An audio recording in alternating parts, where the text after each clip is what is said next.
નમસ્કાર મિત્રો, સ્વાગત છે તમારું આ મારી યુટ્યુબ ચેનલમાં. મિત્રો, આજે આપણે વાત કરવાની છીએ 13 તારીખે પીએસઆઈનું પેપર લેવામાં આવ્યું હતું અને પેપર સરળ પણ હતું. સરળ પેપરના કારણે મેરિટ ઊંચું જવાની શક્યતા પૂરેપૂરી હોઈ શકે છે. તો પુરુષ અને મહિલા બંને માટે મેરિટ કેટલું અટકશે તેની આ વિડીયોમાં ચર્ચા કરવાની છીએ. તો ચલો મિત્રો, આપણે આ વિડીયોની ચર્ચા કરી લઈએ. તો મિત્રો, વિડીયોને ચાલુ કરતાં પહેલાં લાઈક, કોમેન્ટ અને શેર કરવાનું ભૂલતા નહીં. મિત્રો, એમાં તમે પણ જોઈ શકો છો કે પીએસઆઈનું પેપર સરળ તો રહ્યું છે, પરંતુ ચુકાદા એઆઈ વિશે પ્રશ્નો પૂછ્યા. મેરિટ ઊંચું જવાની શક્યતા પૂરેપૂરી હોઈ શકે છે અને એમાં 85% ઉમેદવારો હાજર પણ રહ્યા હતા. તો સૌપ્રથમ આપણે પુરુષોનું મેરિટ જોઈ લઈએ કેટલું હોઈ શકે છે.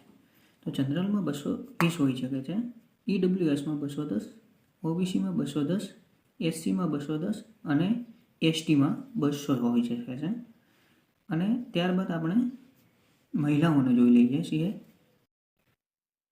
તો મહિલાઓમાં જનરલમાં 200 હોઈ શકે છે, ઈડબ્લ્યુએસમાં 190, ઓબીસીમાં 190, એસસીમાં 190 અને એસટીમાં 170.